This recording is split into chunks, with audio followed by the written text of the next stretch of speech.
Hello and welcome to Cycles of Time, your weekly guide to what's happening on Earth as we make our revolutionary journey around the sun. For time immemorial, our human ancestors have created myths and meanings to help us adapt and thrive as seasons change. Join me each week to explore the intersections of these ancient cycles, from the indigenous medicine wheel to the pagan wheel of the year, the Babylonian and Greek zodiac to the I Ching, the ancient Chinese book of changes. I'm your host, Allison Dale, and this is the Cycles of Time podcast.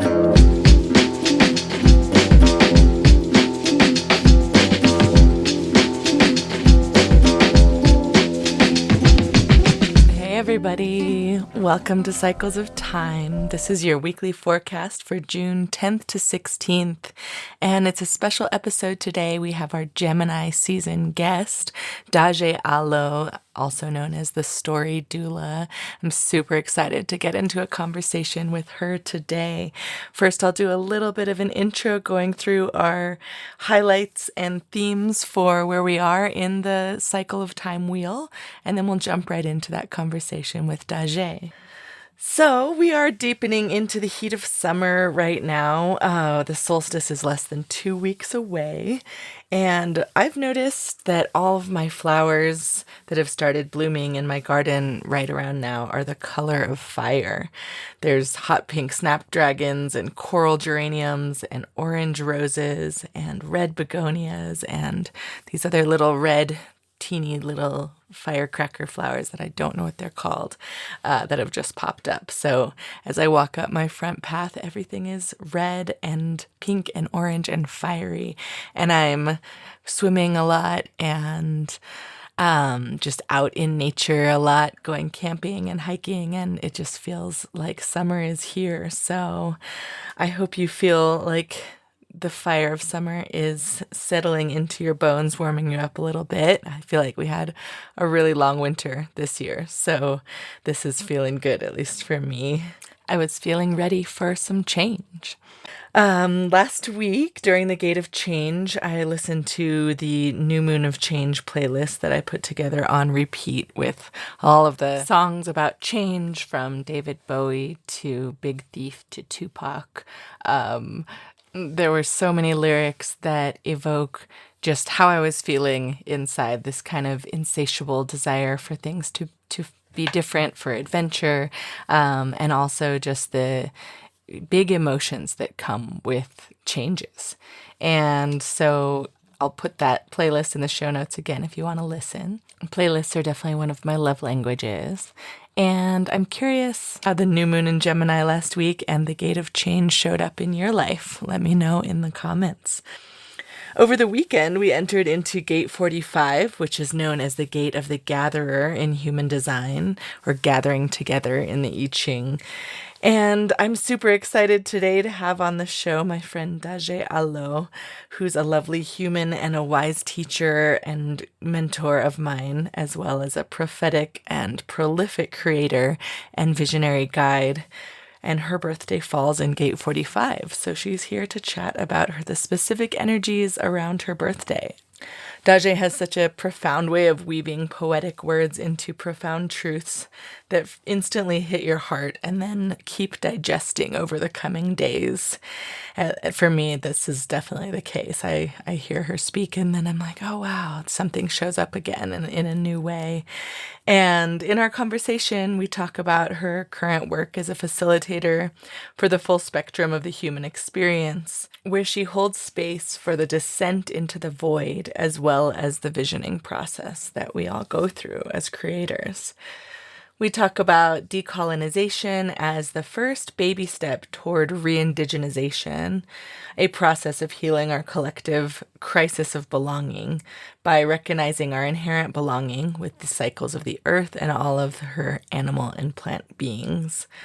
We also chat about this week's archetypical energies in celebration of her birthday, the complexities of the Gemini archetype, the season of fire, and human design's Gate 45, which is the queenly gate of the gatherer. Thanks so much for listening today. I'll do a brief rundown of where we are this week in the Cycles of Time wheel, and then we'll jump right into the conversation with Daje. And I'll put the minutes for where that starts in the show notes if you want to jump right there, along with how to find and follow Daje. So this week, our place in the Wheel of the Year is the medicine wheel direction of South, or fire, or youth. Wuxing cycle, the Taoist Wuxing cycle, is in the element fire. The pagan season, we are in the end of the Beltane season. We're in the zodiac season of Gemini until June 20th. The moon phase is waxing from that juicy new moon in Gemini last week till the full moon next week in Capricorn. And in the I Ching and human design, we're in gate 45 from last Thursday until this Tuesday, which is the gate of the gatherer. And then from Wednesday through next Tuesday, we move into gate 12, which is the gate of caution, also known as the prophet or the fine artist. And that is the final full gate of Gemini season before we move into Cancer season with the summer solstice. And yeah, that's next week. We're going to be entering Cancer season with a full moon summer solstice. And this is celebration known as Litha in the pagan wheel of the year. So we're moving on through the cycles.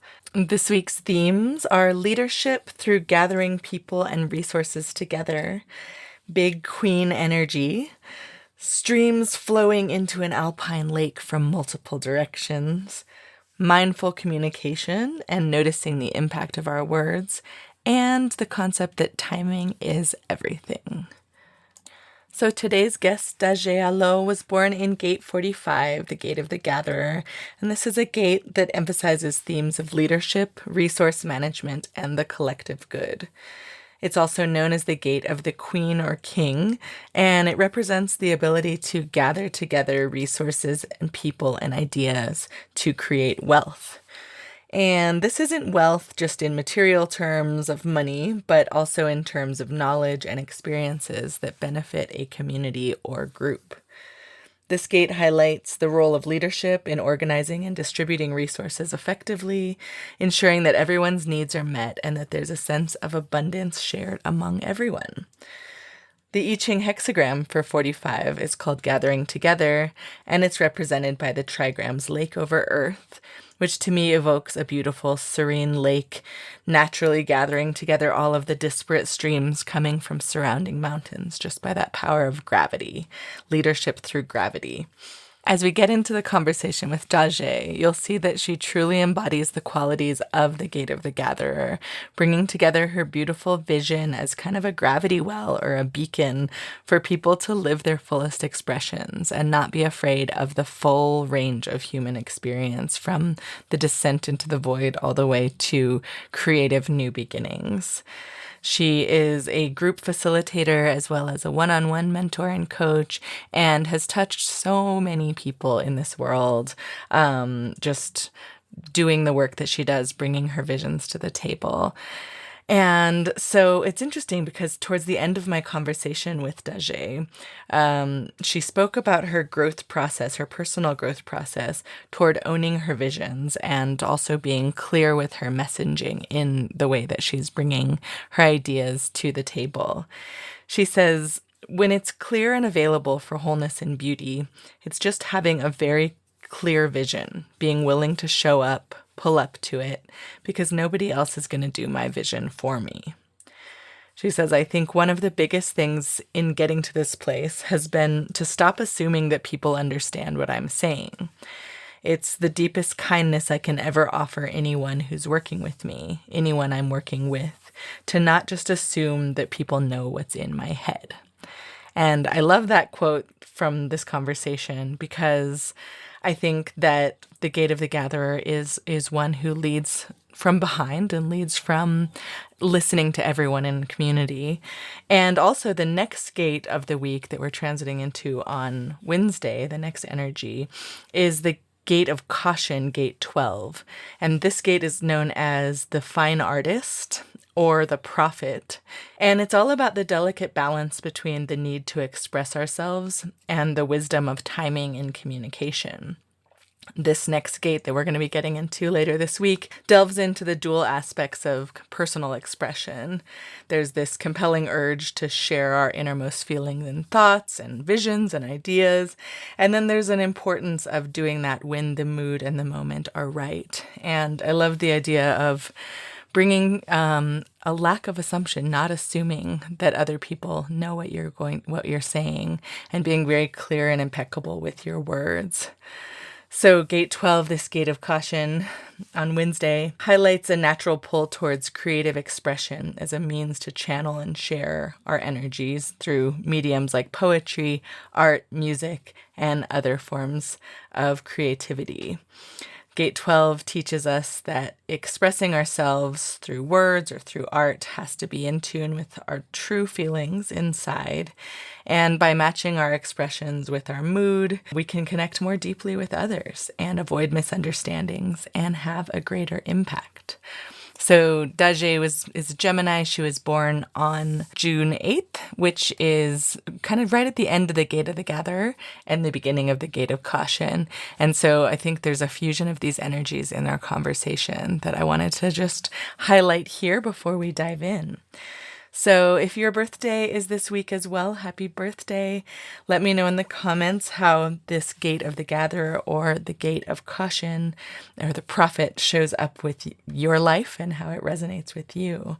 And now, without further ado, let's get into the conversation with Dajé Alōh, the story doula.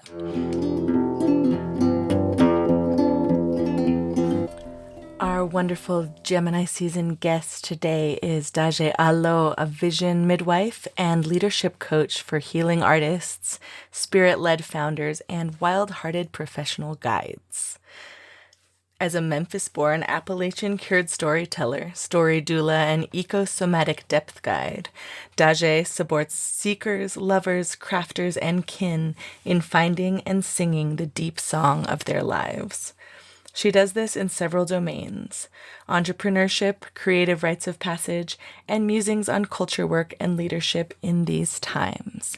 You can find more information on Daje at thestorydoula.co or on Instagram at thestorydoula. So let's get into it.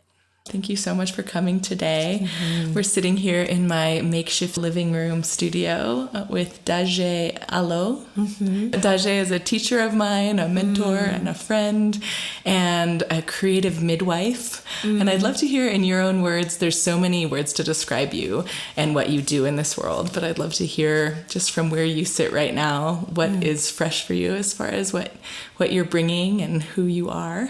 Yeah. Well, thank you for that introduction. I feel really thankful to know you and to be in all these different dimensions of space with you. And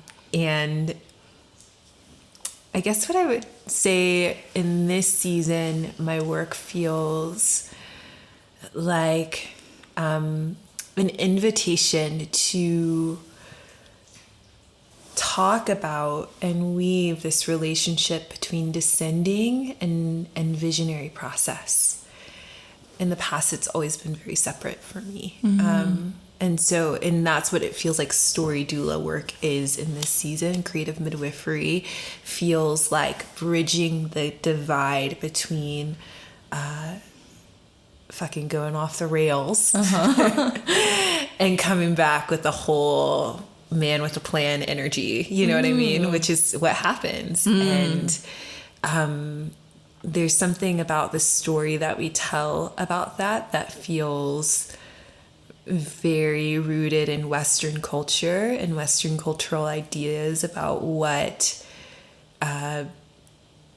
it means to be successful. That, I'm just like kind of poking at a little bit and exploring and calling up a new story from that. Beautiful. I love that description. Wow. Yeah. That's what I'm into right now. I love that. Yeah. The story doula, I think, is how I met you, and just those words coming together, the doulaship of our stories. I had a birth doula giving birth in that traditional meaning of the word, and that guidance and just space holding for a transitionary process like that is incredible. And then to bring in the story piece and the stories we tell ourselves and that we're told. I met you, I remember, and I don't know if you even remember this, but I had heard your podcast a bit, and I had no idea you lived in New Mexico, but somebody had referred your podcast, and I remember listening to you a lot and just thinking like, wow, it was like a sermon every time I heard the podcast, just the passion that was coming through.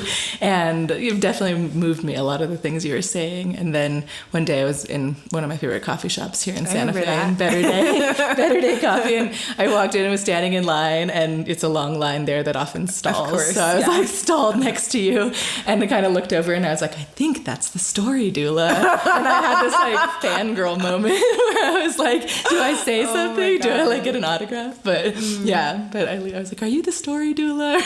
I don't know if I introduced it that way, but so and then from then on I've taken some of your coursework and met you in various intersections, like you said, and have really just gotten so much out of every encounter with you. So grateful that you're here and sharing more about your process right now.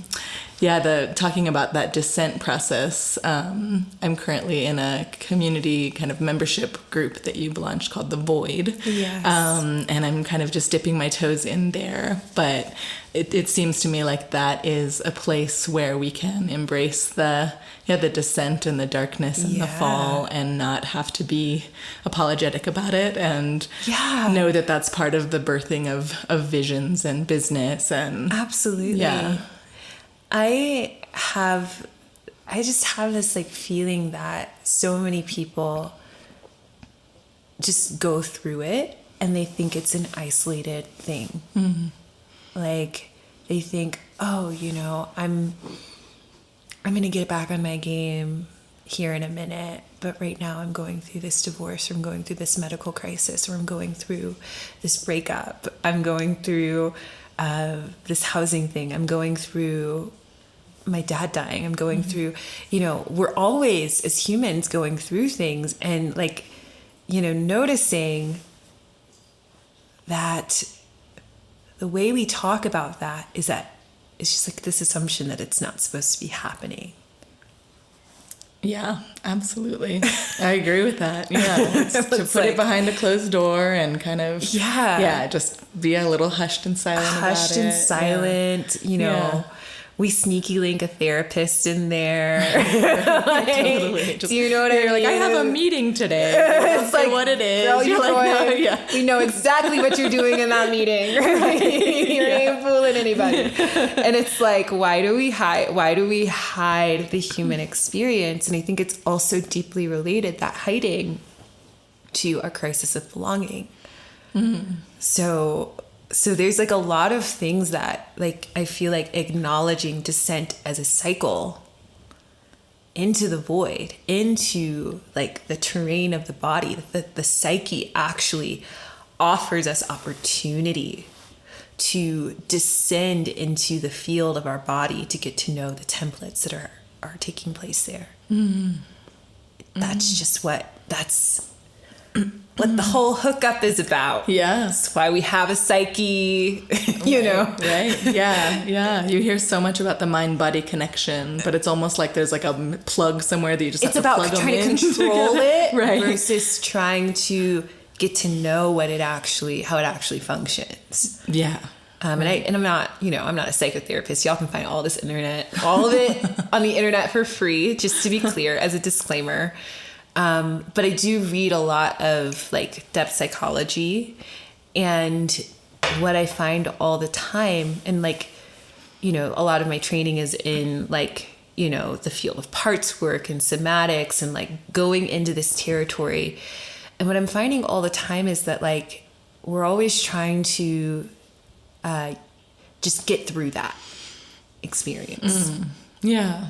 And I'm really hungry for language around befriending and integrating that experience as we befriend and integrate the moon rising and the phases of the moon and the sun rising and the phases of the seasons. It's the same thing. That is so beautiful. It's such a lovely metaphor to really bring that home. Yeah. Yeah. I mean, one thing that drew me to your work initially was knowing that you worked with cycles. And I had seen that you did some work with the medicine wheel, or kind of the four directions, and knowing that was a part of your work. And that's definitely a big part of this podcast, is kind of one of the modalities that I'm studying is this kind of polycultural reference towards the archetypes of the seasons. And so this cycles of time for me started as just kind of a lot of cross-pollination about different seasons and how throughout different cultures and different times in history we've separated them and segmented them out into different languages and meaning for ourselves. And so the four directions to me feels like the most basic and the most essential, and I've loved the work that we've done together on that. So I'd love if you could speak a little bit to how you integrate cycles and the four seasons, the four directions into your work. Yeah, absolutely. It's like, Bill Plotkin, one of my favorite authors right now, who I was introduced to all of this work, I just want to name this, by an old collaborator, Teo Montoya. He's an amazing human design analyst, and I had a reading with him a few years ago where he was just like, do this work. Like, he's like the only person who's ever read my chart and read the cross of rulership in my chart. And it was like, what if you did it the way that you want to do it, which is this way, and didn't compromise. And so that was what started all of this.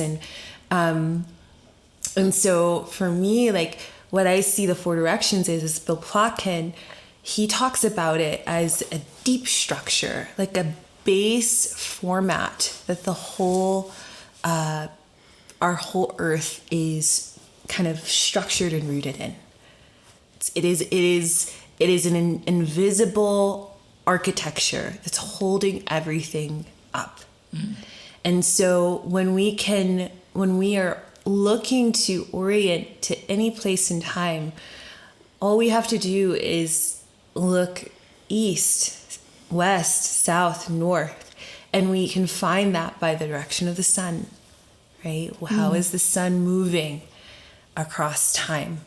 And from that, we can derive meaning, context, story, relationship. We can regulate, we can make sense of things, we can understand things, we can have conversation with reality in a super sophisticated way that just starting with the four directions opens up this entire world inside of our bodies that helps us to get to know, what is the story?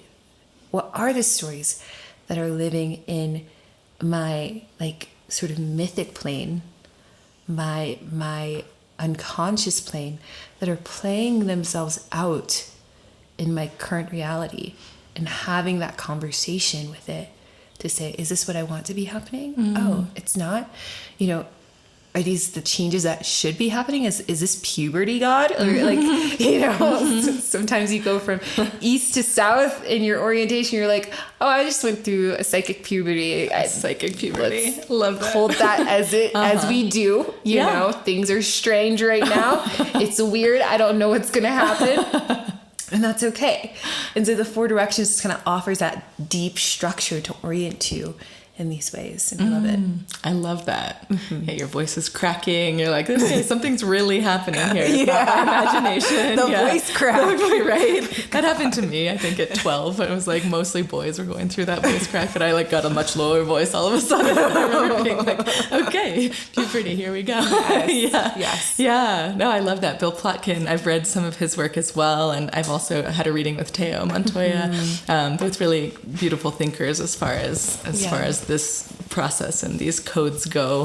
One thing that Bill Plotkin has said that kind of struck me is that, and I'm not sure where this was from exactly, but it was one of his books where he said that we're kind of stuck as a collective, a lot of modern humans are stuck in like a adolescent period and don't really move through to the second half of the wheel, like the adulthood and elderhood. We're stuck in this constant striving and that southern kind of place.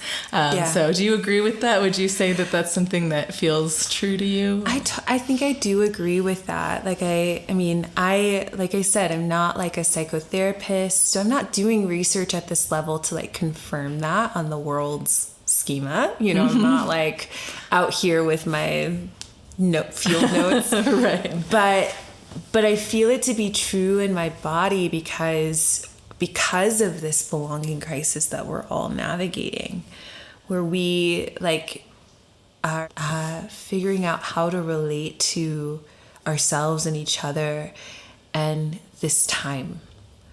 And I think, like, you know, a lot of people, when we talk about the belonging crisis, and when I think about the belonging crisis and the crisis of adolescence that we're experiencing, you know, a lot of people hear that and they're like, oh yeah, well, I don't feel like I need to belong. I'm down to be like the weirdo in the group.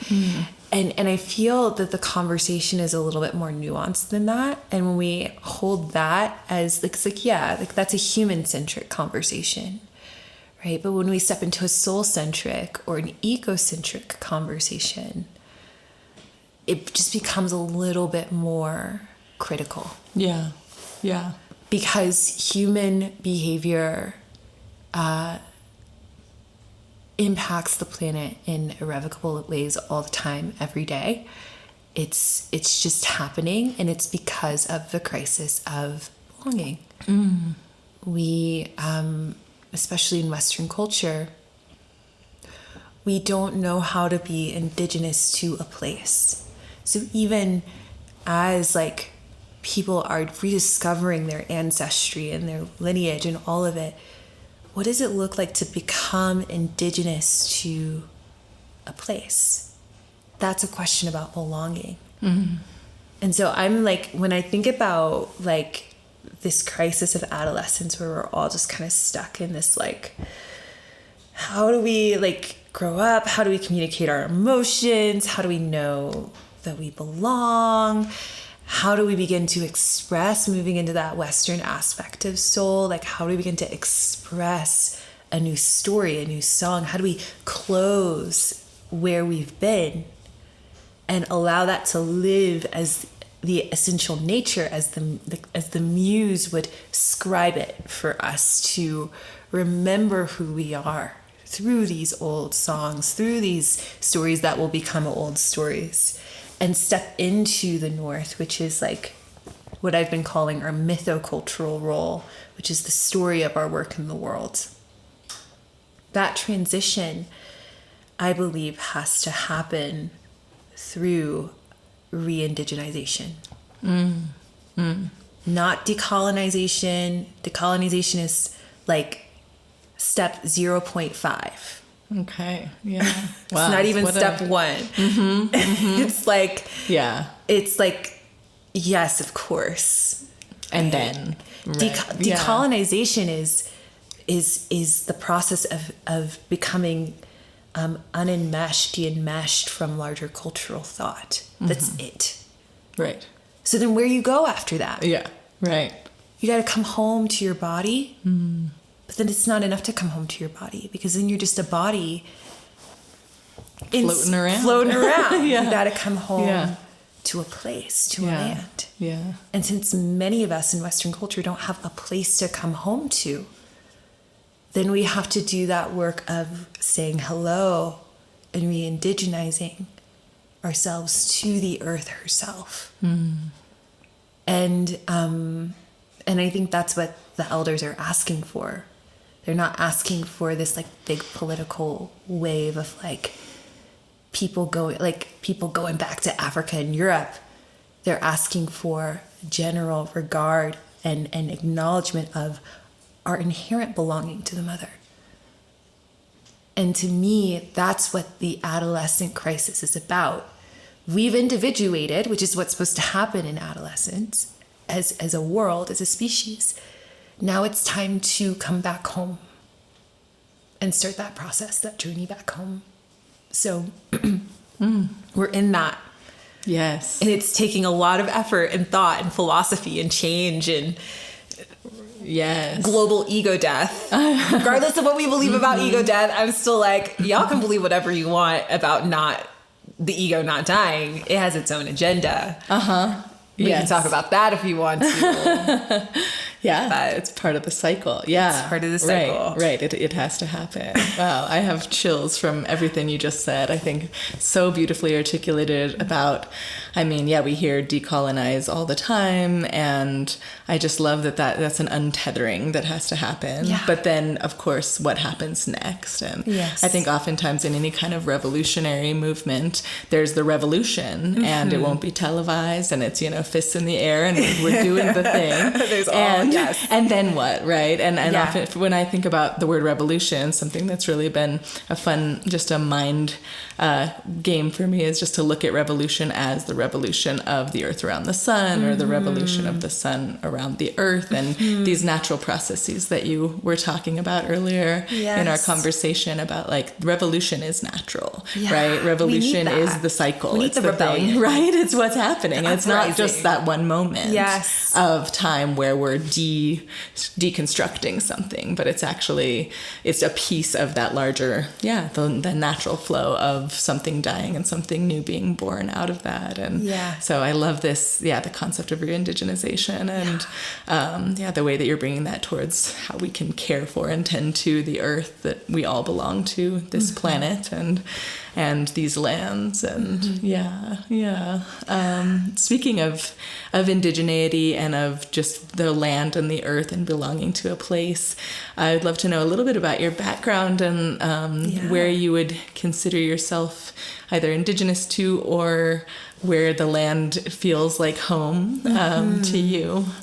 Yeah. Well, where does my physical body feel indigenous? A multitude of places, because I am a multitude of different ethnic codes and blends and all kinds of things. Not too many, but just a few. So it's very obvious that I'm Black. I'm an African American, and so that's a huge part of my genetic blend. And so a lot of my family is from West Africa, and there is this innate indigeneity I feel to West Africa in particular, even down to some of my past lifetimes that I've had, like certain past life, recession. Like it freaked me out so much that I was like waking up and I was like, oh, this is too much. I feel like I'm actually there. I'm on shores of Benin. I heard the name of my tribe. I saw my whole outfit. It was cute. I'm so glad. Nice. But my primary blend of ethnicity is from West Africa. But we were migrated here forcefully, of course, by the history that we all know called slave trade. And so most of my family is in Mississippi and Tennessee. And that is where we have lived for hundreds of years. And so we have been, both on my mother's side and my father's side, blended up with European folks by way of the slave trade. And so I also have European ancestry in my blood. But then on my father's side, I also have Native ancestry. And, when I think about the blending of my ancestry, it's always very complicated. I'm never raising the proud flag of I'm Native, it's hard to do that because the Native people that I come from, which is a blend of Choctaw, Chickasaw, Mississippi tribes, they also participated in the enslavement of Black people. And so a lot of my Native ancestry is tied up in slave history. Wow. Too. So it's just,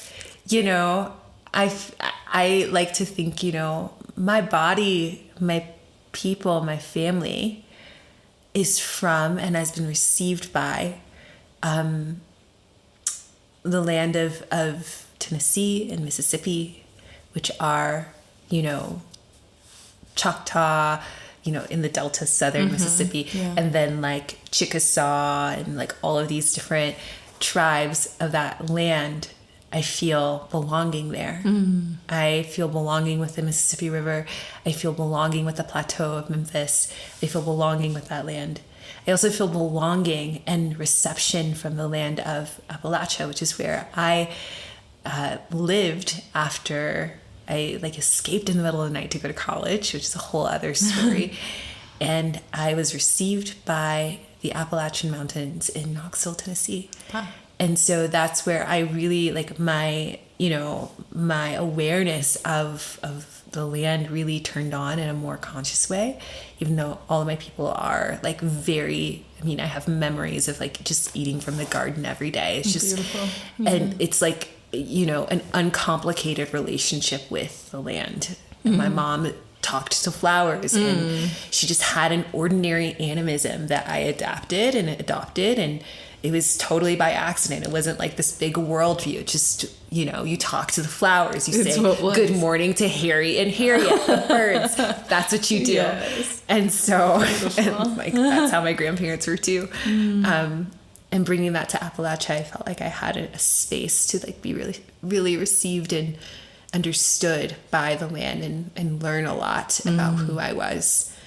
And then New Mexico called me here. So it just felt okay, time to go. Tennessee and New Mexico are the only places I've ever really lived, for more than 3 months. Wow. And so yeah. We're beautiful. Here. Beautiful. Thank you for sharing that. I love that talking to flowers piece, and the ordinary animism. That's a beautiful way to put it, because it doesn't have to be something that is rediscovered or put on a pedestal. It's just in the day-to-day, right? And that's the way to really live it and embody it. And that's so beautiful. Were you born in Tennessee then? Okay. I was born in Memphis. Forgot to say that. Okay.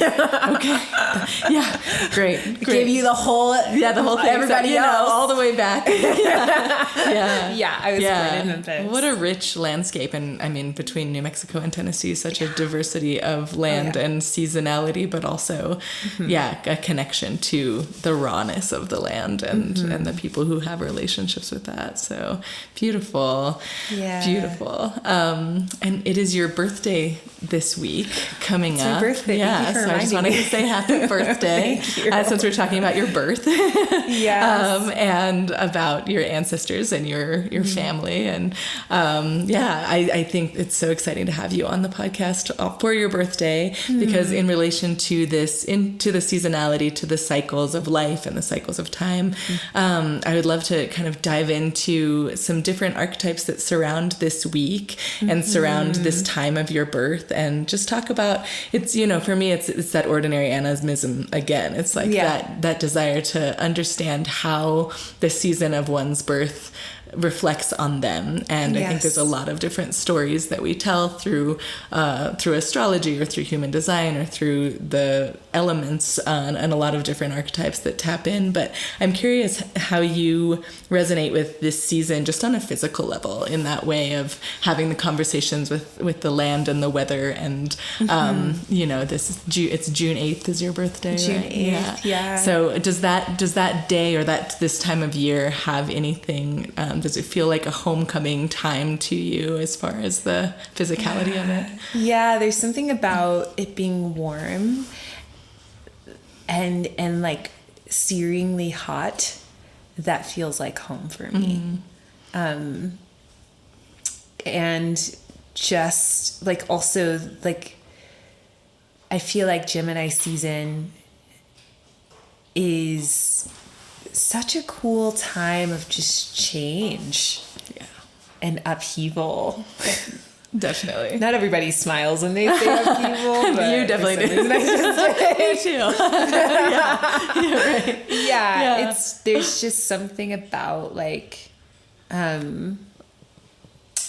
romancing mutation, romancing mutability, romancing this season. It's so funny. It's the human design archetypes associated with Gemini season. like just barely match the pop psychology ideas of Gemini season, I feel. Yeah. Where Geminis are typically like positioned as socialites and like gossipy and, you know, flighty and whatever. But my experience of Gemini is, well, like the 45 key, because it's in my sun. Yeah. It's literally my sun, which is like this deep expanse and like something I'm just really just starting to understand and get to know and grow into, which is like this capacity for complexity. And the kind of capacity for complexity that allows multiple realities and truths and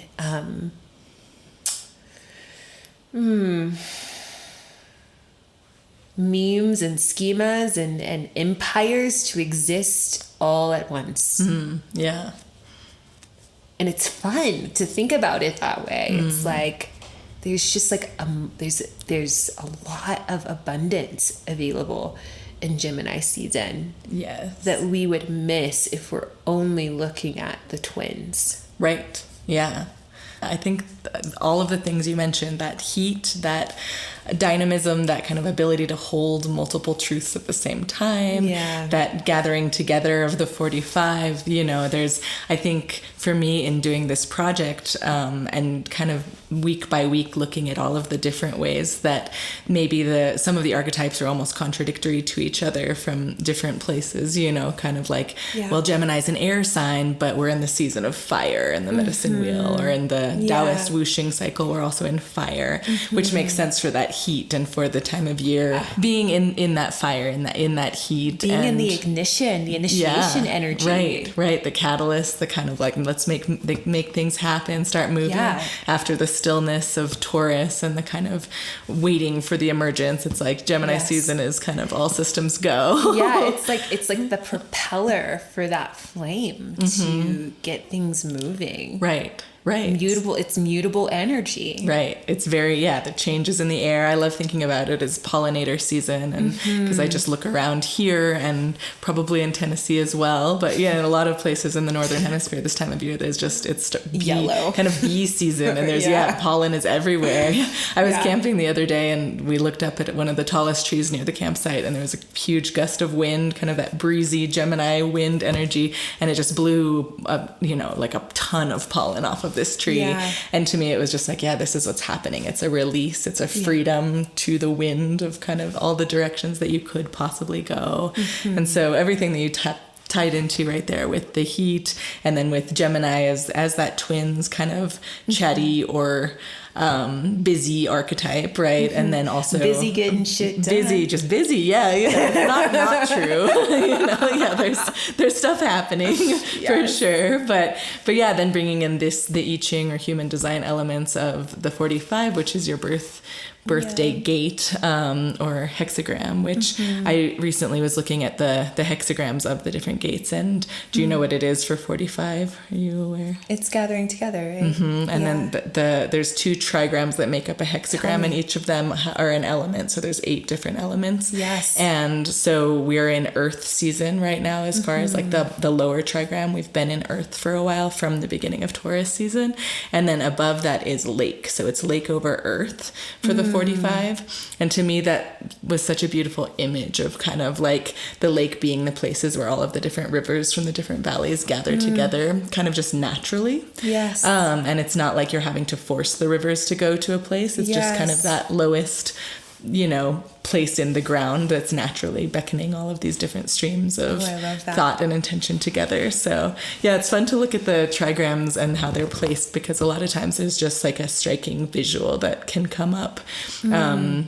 Sometimes it's not as clear, but lake over Earth really felt like something that you do when I see you work in the world, in the gatherings on Zoom or in person where you've brought people together. It seems like almost just a natural place to come and not have to coerce anyone or not have to, you know, come up with any like grand agenda for why everyone's there, but it's like just a natural gathering energy. I never like plan more than an hour ahead of any Zoom call. Nice. That's exactly so cool. what I'm gonna like. That's even amazing. if it's slides too, they all get done in that. Ooh, I love that 2-hour window, because it's like it's what's fresh. It's who's in the room. It's the medicine that's needed right now. You know, and that lake over earth image really captures that. I love that.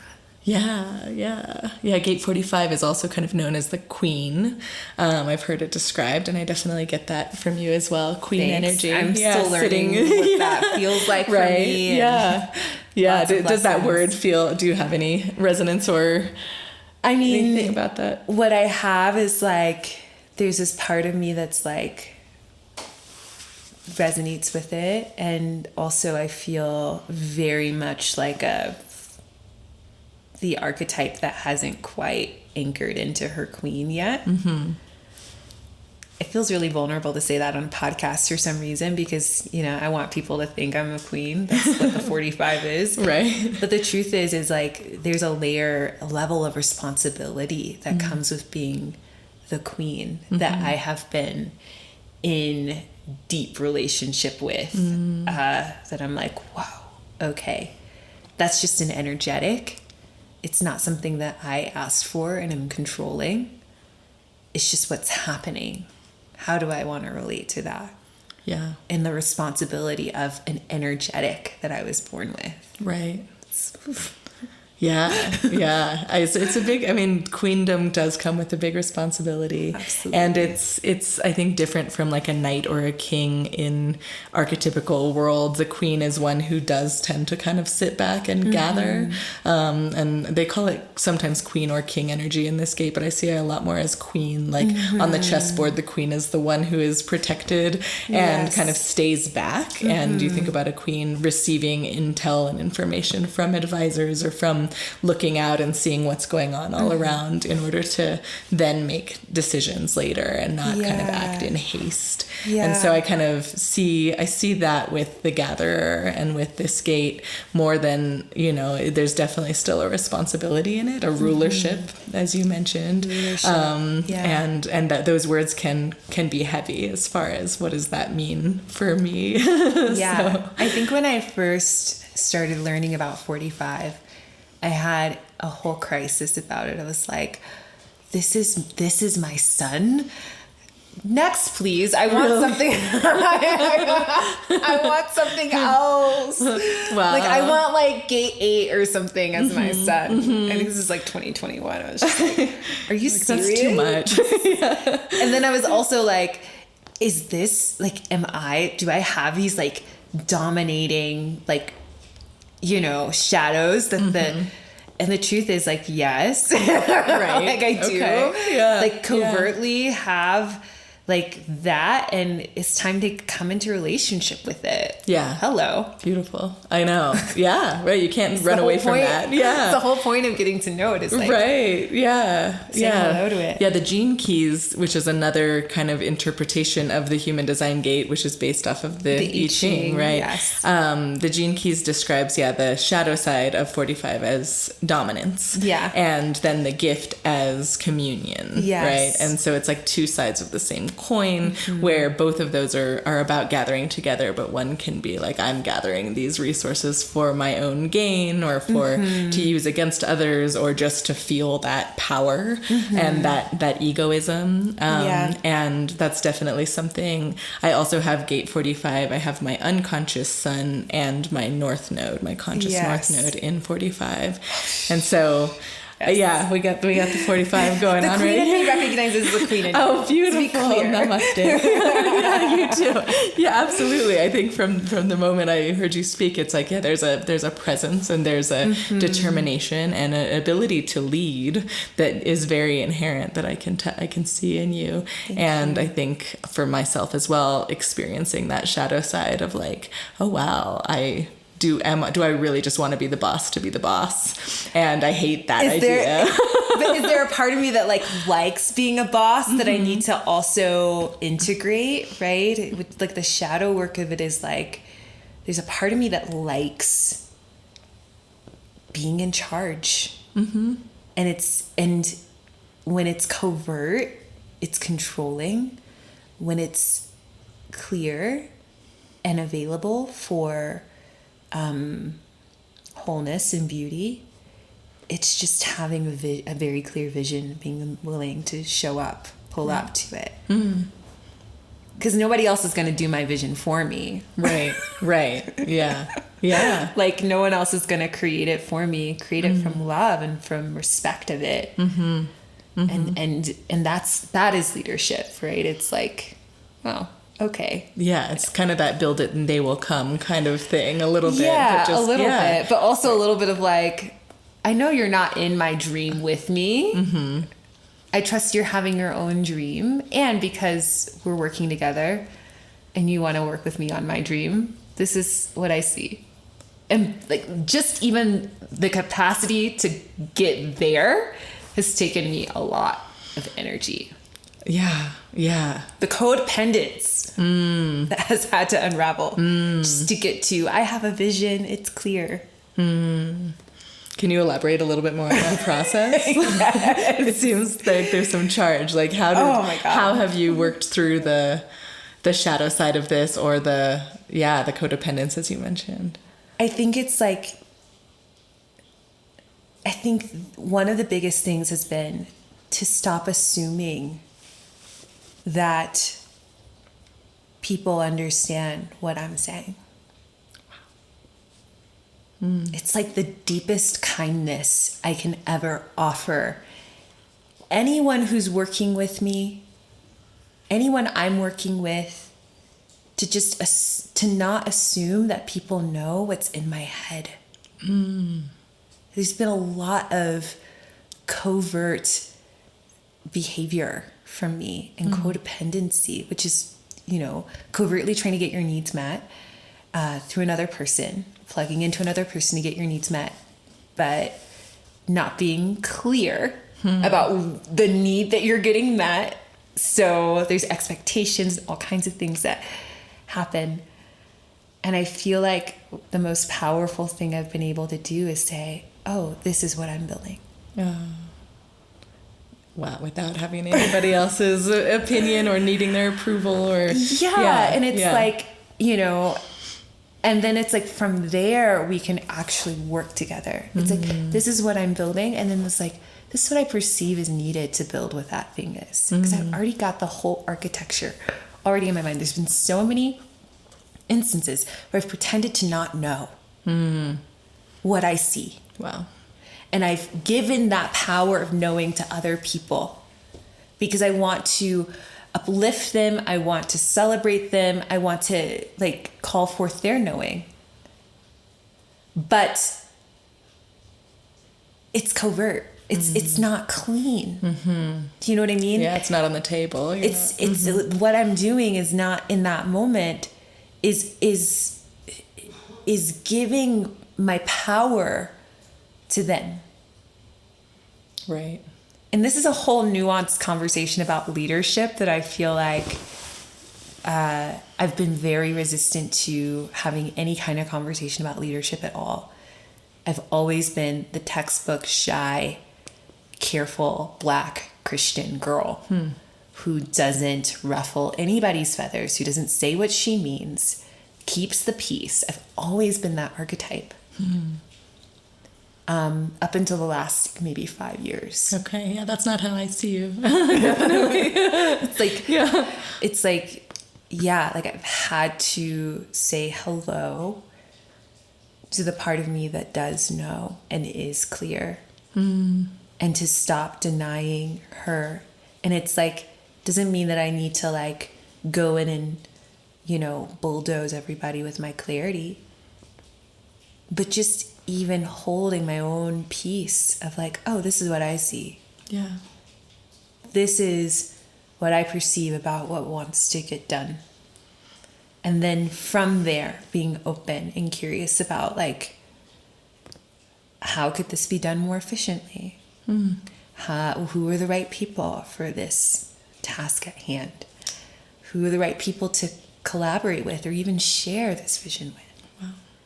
Like, from there, it's like just acknowledging my own capacity to hold a vision for community and culture and all of these big picture visions. 45 people don't want to admit they have, but they absolutely do have a very clear vision that almost feels like an agenda. And I'm not trying to call anybody out. But it's like, when we don't acknowledge that, it will come out sideways. Right. And that's dominance. That resonates so much with me. Yeah. The covertness in knowing internally. And then you're mad at people who don't, and then be like, well, what are you? Yeah. What you said initially, not expecting people to be mind readers, not expecting them to know what's on inside your head. And, that's interesting because the partner to the 45 is the 26. And so your earth in human design is in the 26 and your sun is in the 45. And oftentimes, the sun is kind of the energy that's being radiated down upon us, and we're receiving a lot of conditioning by that, actually. Whereas the earth gate is kind of like where we're receiving it from. And the 26 is the gate of the egoist and the gate of the kind of like the salesperson, right? Yeah. The person who is really wanting to kind of get stuff out there. Very clear aesthetic. It's a very, right? It's kind of like, this is what you're going to do. And I know my ego. It's not about the ego death. It's about being in your own desire and creative will. Yeah. Yes. Right. And so having that polarity, like one reason I love all of these systems that are based on the wheel is that they have a polarity to them. Like every gate has an opposite gate, every sign, like your earth would be in Sagittarius, and your sun is in Gemini. And there's like an axis between Sagittarius and Gemini that contains similar energies, but they're so different in their manifestation in a certain way. So they're about communication, they're about knowledge and wisdom and imparting something to the world.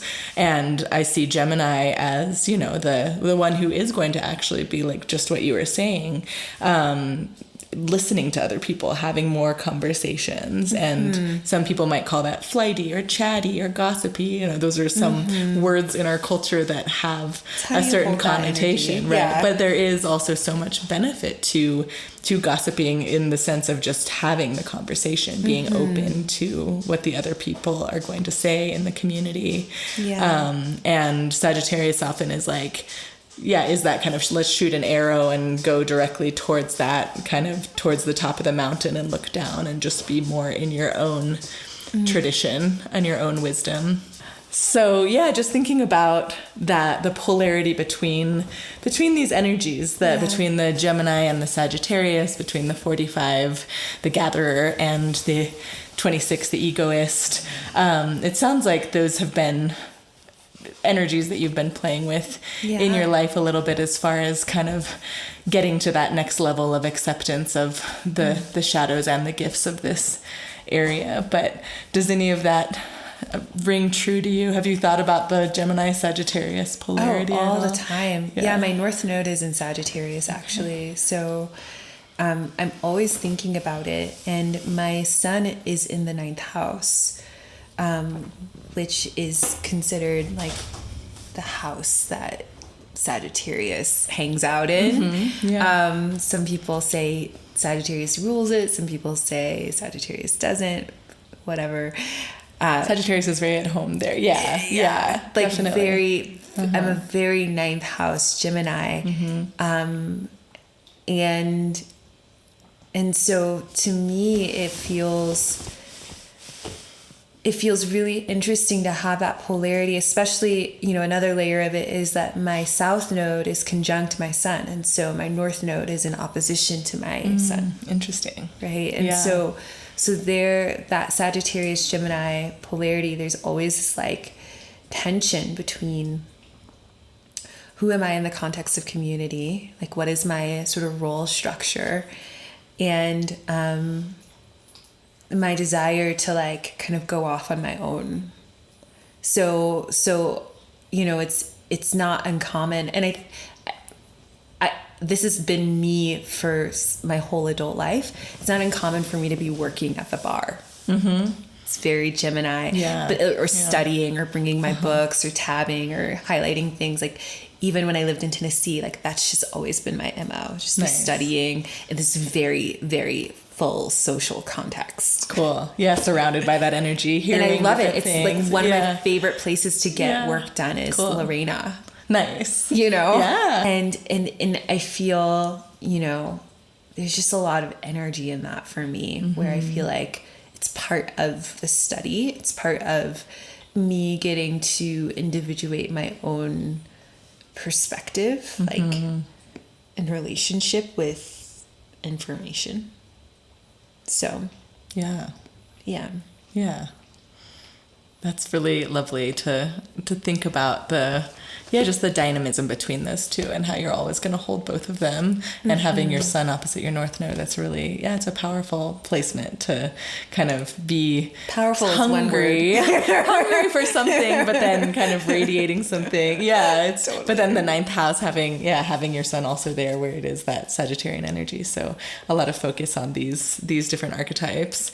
Yeah. I have a stellium in Sagittarius and south node in Sagittarius, and then my north node in Gemini. Wow. And so definitely I've thought about this axis a lot because I'm kind of very comfortable in the Sagittarian realm of kind of like, here's my truth, here's the wisdom from my travels, here's the things I've picked up on my own, but then bringing it back into the community and chatting with people about it and being very clear about like, this is just mine, this is the thing that I'm holding, and now what do you have? Like, I'd like to see what you have to bring to the table to gather together and share. And you know, in the different meetings I've been with you, the way you've facilitated other people's shares has been really, you do it so well. Thank you. Like the last call that we were on, I think I really admired just turning off your mic and saying, okay, like I've said what I'm going to say, here's my piece, and I'm here as your facilitator and I'm here to welcome you, and now this is about what you have to share, and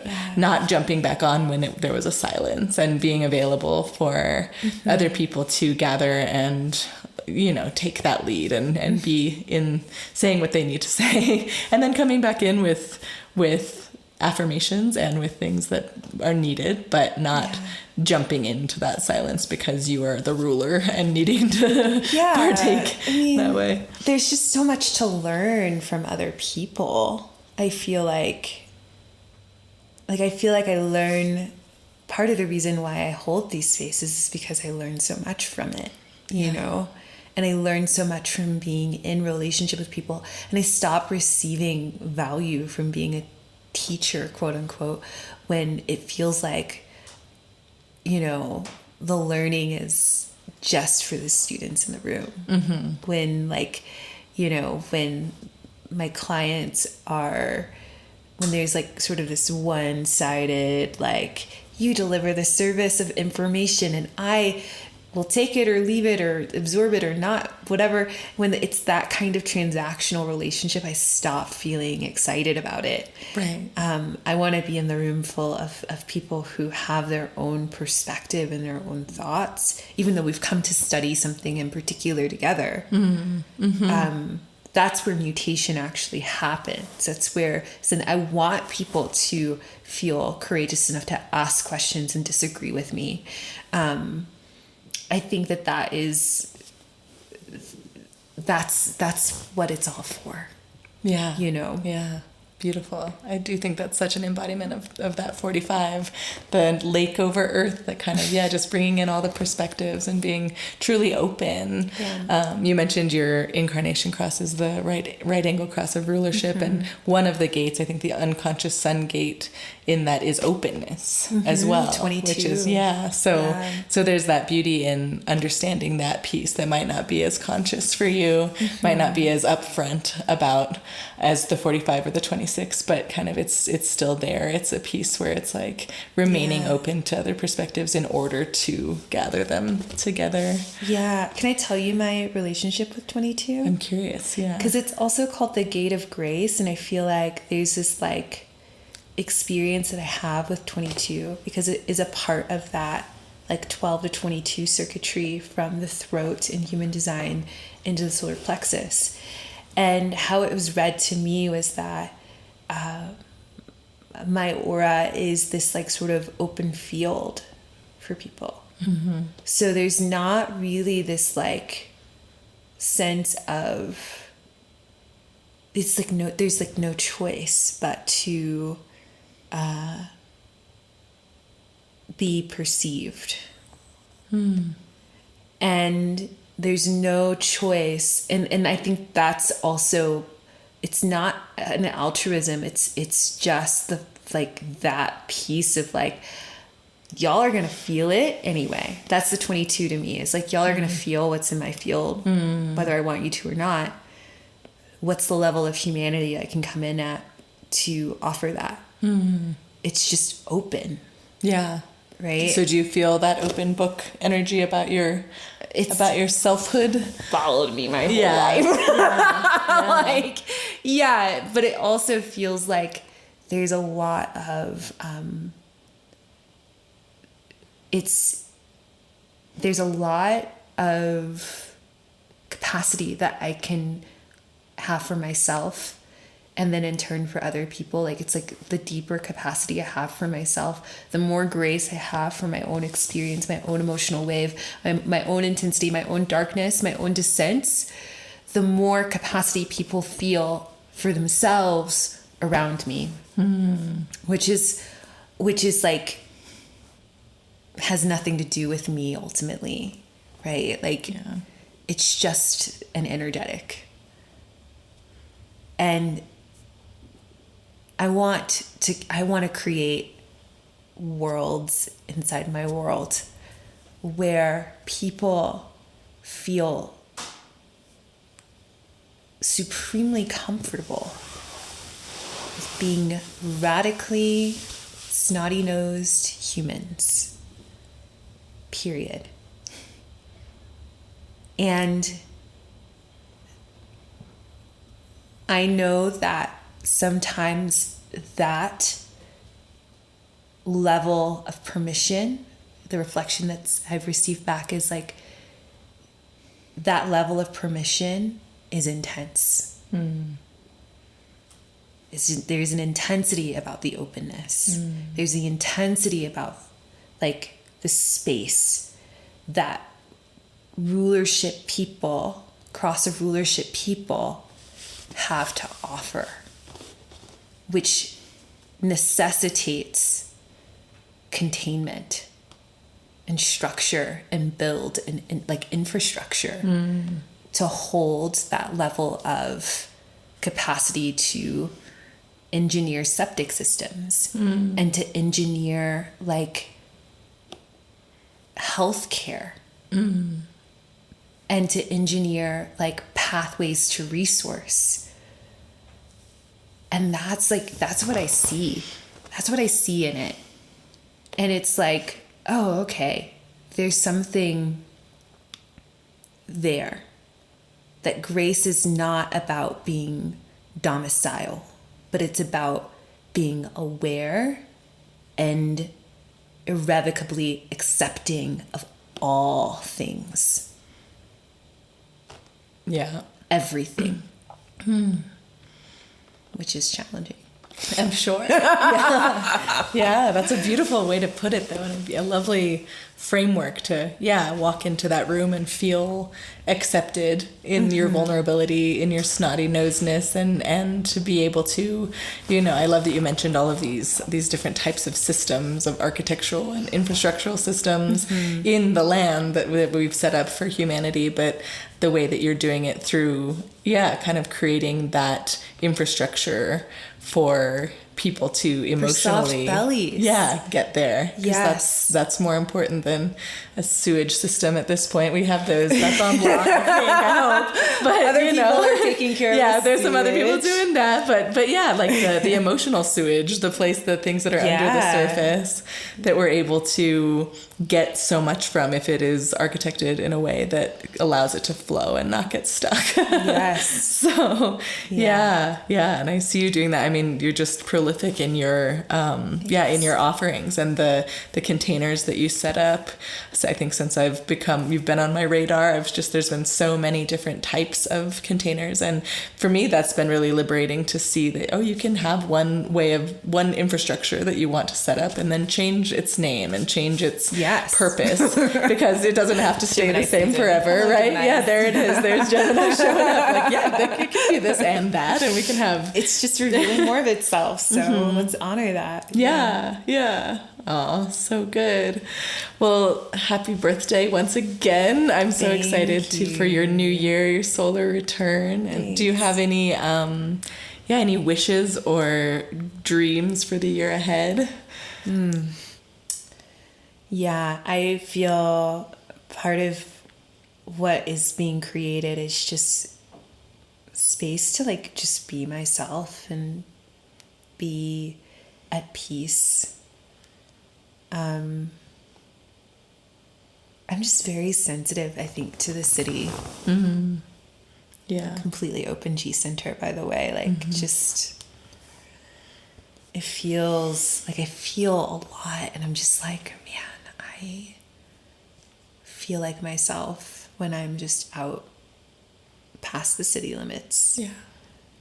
And, I just want space to like be in that frequency more and more and more, and to follow my curiosities and create even more meaningful relationships and experiences from that place, and not this place of like surviving abrasive experiences.